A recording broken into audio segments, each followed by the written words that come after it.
Assalamualaikum warahmatullahi wabarakatuh. Innal hamdalillah nahmaduhu wa nasta'inuhu wa nastaghfiruh wa na'udzu billahi min shururi anfusina wa min sayyiati a'malina. May yahdihillahu fala mudilla lahu wa may yudlil fala hadiya lahu. Asyhadu an la ilaha illallah wahdahu la syarika lah wa asyhadu anna Muhammadan abduhu wa rasuluhu la nabiyya ba'dah. Allahumma shalli wa sallim wa barik ala Muhammad wa ala alihi wa sahbihi wa sallam ajma'in. Ya ayyuhalladzina amanu taqullaha haqqa tuqatih wa la tamutunna illa wa antum muslimun. Ya ayyuhan nasu taqu rabbakum alladzi khalaqakum min nafsin wahidah wa khalaqa minha zawjaha wa bassa minhuma rijalan katsiran wa nisaa. Wattaqullaha alladzi tasaaluna bihi wal arham innallaha kana 'alaikum raqiba. Ya ayyuhalladzina amanu taqullaha wa qulu qawlan sadida yuslih lakum a'malakum wa yaghfir lakum dhunubakum wa man yuti'illaha wa rasulahu faqad faza fawzan 'azima. Amma ba'du. Keluarga besar majelis kajian rahimahumullah, mari kita memulai kajian kita. Dan pada hari ini kita akan membahas kitab Riyadhus Shalihin dan memasuki hadis ke-78 tentang keyakinan dan tawakal. Oleh karena itu, mari kita sama-sama renungkan seperti apa yang disebut dengan keyakinan yang mendatangkan kunci kesuksesan dan tawakal yang mendatangkan kecukupan. Baik, ma'asyiral muslimin wa iyyakum rahimahumullah. Sama-sama kita mendengarkan barusan sebuah kisah yang begitu fenomenal, sebuah kisah yang luar biasa. Ini hanya bisa dialami orang-orang yang Allah berikan kelebihan. Dan kisah ini sudah sangat familiar bagi kita kaum muslimin,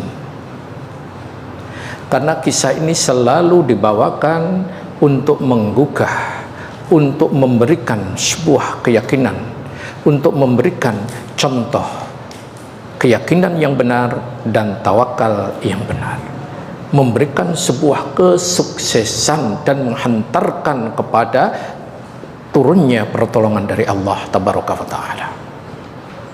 Di mana dalam salah satu peperangan, di dalam peperangan itu, di tengah siang hari Rasul sallallahu alaihi wasallam dan para sahabatnya ada satu pohon besar dan di antara pohon-pohon yang lainnya.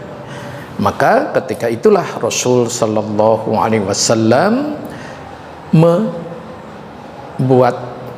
menjalankan yang biasa disebut dengan qalilullah, tidur siang.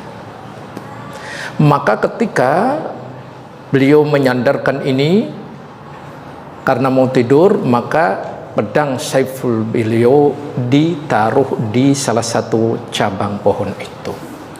Ada 3 riwayat di sini, 2 riwayat Jabir, ya, riwayat dari Jabir 2, tapi yang satu muttafaq alaih, di mana yang pertama ketika Rasul sallallahu alaihi wasallam tertidur, maka datanglah orang Arab Badui. Ini kisah yang sering terjadi yang pertama ini, riwayat muttafaq alaih. Maka ketika beliau tidur, orang Arab Badui itu mengambil pedang Rasul dan menghunusnya. Kemudian Rasul sallallahu alaihi wasallam ditanya, inna hadza taraqa alayya syafi'i wa ana naim tadi. Kemudian ia mengatakan, lantas man ia namuka minni, siapa yang akan menolongmu dari aku tentang ini semuanya. Dengan keyakinan yang mantap, dengan tawakal yang benar, Rasul menyampaikan dengan kekuatan iman, keyakinan tadi, dan tawakal yang penuh. Allah, Allah, Allah 3 kali. Maka orang Arab Badui itu pedangnya gemetar dan terjatuhlah. Masya Allah kan. Ini hanya orang yang mempunyai keyakinan yang luar biasa dan tawakal kepada Allah yang benar, sehingga ia tidak gentar sedikit pun, padahal nyawa sudah di ujung tanduk. Karena apa? Bangun tidur tiba-tiba pedang sudah terhunus di depannya. Bayangkan kalau jamaah apa yang terjadi? Enggak usah dibayangin, ya, enggak usah dibayangin. Nanti enggak bisa tidur karena takut kalau pas saat tidur ada pedang di depannya. Kalau ini Rasul betul-betul terjadi, Masya Allah. Bahkan 2 riwayat berikutnya juga, yang kedua riwayat juga dari Jabir, di mana bahwa yakni masih sama kisahnya, bidzatir riqa, yakni perang Dzatur Riqa. Kenapa disebut itu? Karena kaum muslimin ketika itu membalut kakinya dengan kain. Itu namanya Dzatur Riqa. Itu. Namun yang kedua ini bukan orang Arab Badui, yakni faja'a rajulun minal musyrikin wa sawifu Rasulillah sallallahu alaihi wasallam, yakni orang kafir musyrik Mekah. Orang kafir, orang musyrik yang menghunus pedangnya. Kemudian takhafuni, apakah engkau takut kepadaku? Setelah bangun Rasulullah, ternyata pedangnya diambil oleh orang musyrik tadi. Takhafuni, kata orang kafir itu, takutkah engkau kepadaku? Jawabnya apa? La, tidak. Kemudian orang kafir tadi juga mengatakan, faman yamna'uka minni, siapakah yang akan menolongmu dariku ini? Cukup kalimat yang sama, Allah, Allah, Allah, dengan tenang, tegas, yakin Allah akan menolongnya. Masya Allah kan. Riwayat yang ketiga dari Abu Bakar al-Ismailiyah, di mana sama, yakni siapa yang akan menolongmu dari aku ini? Maka Rasul sallallahu alaihi wasallam menyampaikan, Allah, Allah, Allah. Maka pedang itu terjatuh. Lantas Rasul mengambil pedangnya, lantas Rasul posisinya sudah terbalik.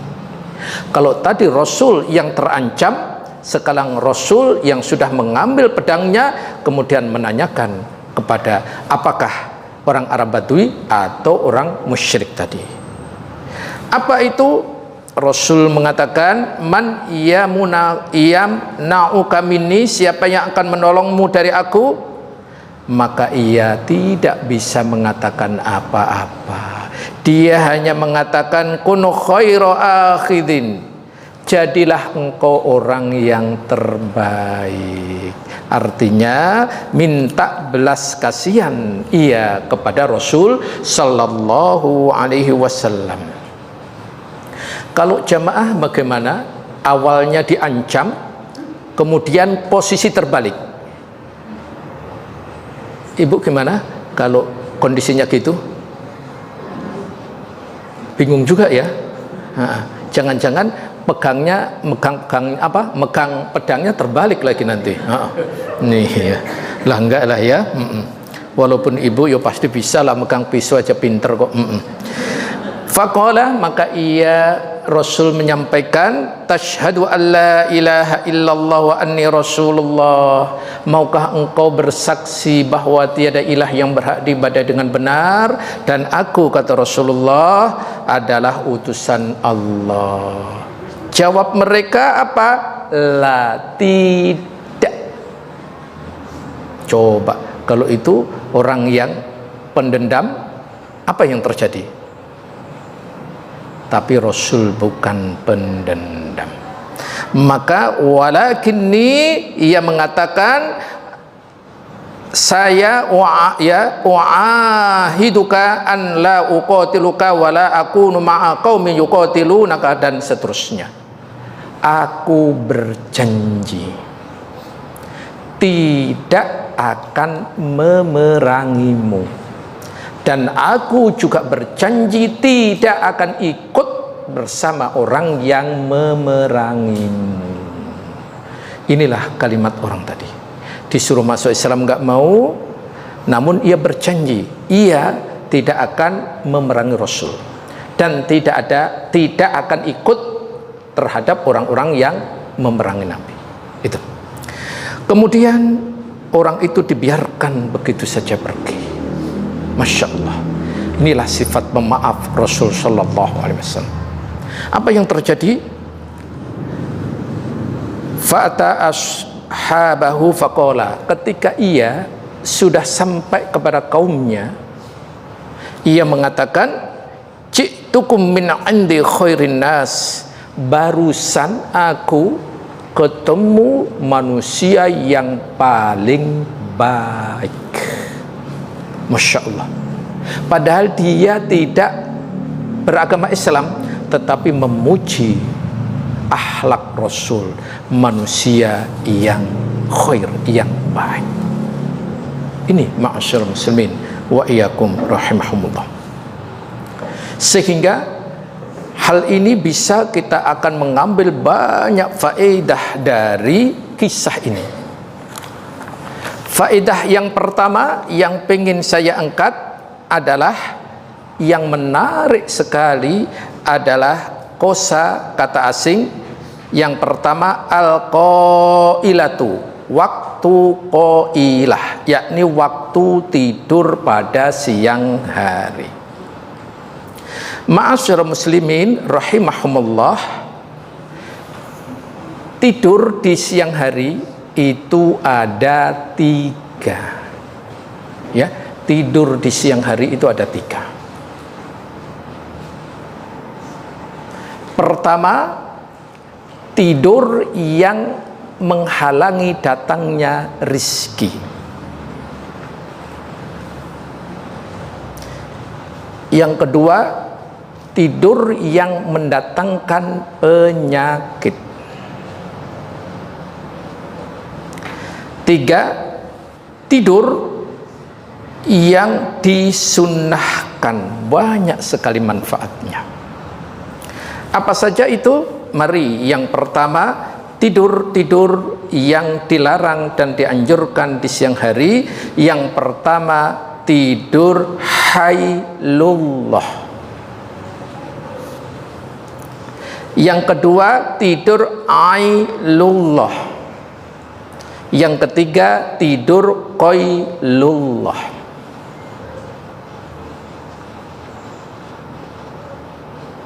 Baik, satu demi satu kita akan fahami dengan benar. Yang pertama adalah tidur hailullah. Apa itu tidur hailullah itu? Ya, di mana tidur yang menjadikan terhalangnya mendapatkan rizki, yaitu tidur setelah sholat subuh. Itu, ini dilarang. Hailullah diambil dari kata yahulu haulak, yang bermakna mencegah atau menghalangi. Kebiasaan tidur hailullah akan menghalangi datangnya rezeki kepada seseorang, sehingga jenis tidur ini tidak dianjurkannya. Jadi tidur di pagi hari setelah sholat subuh. Itu namanya tidur hailullah, tidur yang menghalangi datangnya rizki. Yang kedua, tidur ailullah, yakni tidur yang mendatangkan penyakit. Apa itu? Tidur setelah sholat asar.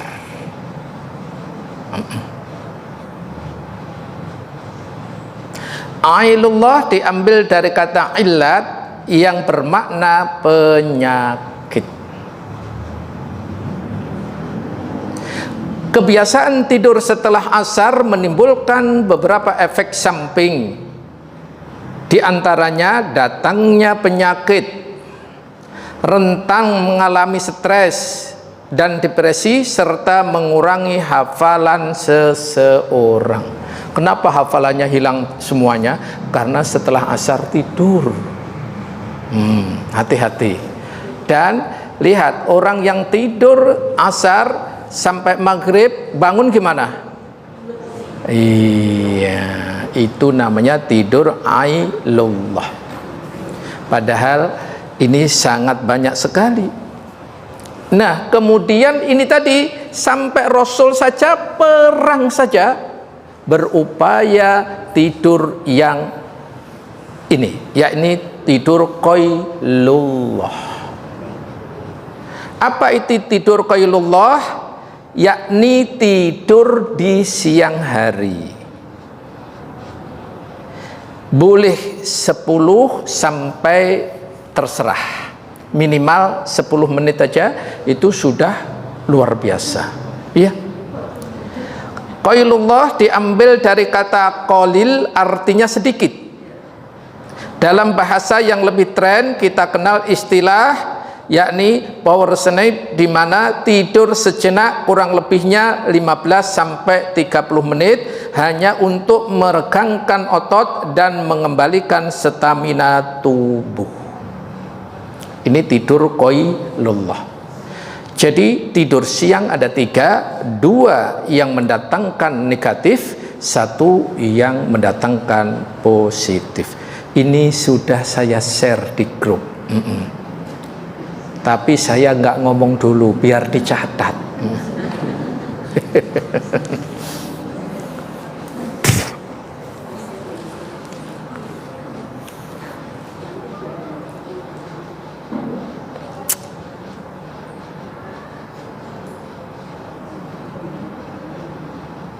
Baik, itu tadi 3 macam tidur di siang hari. Jadi jamaah, usahakan meskipun hanya 10 menit tidur-tiduran, apakah sebelum waktu zuhur atau setelahnya, minimal 10 menit aja. Meskipun tidak bisa tidur lelap, niatkan tidur qailullah, mengikuti sunnah Nabi. Masya Allah. Apalagi bagi yang usia 17 tahun ke atas,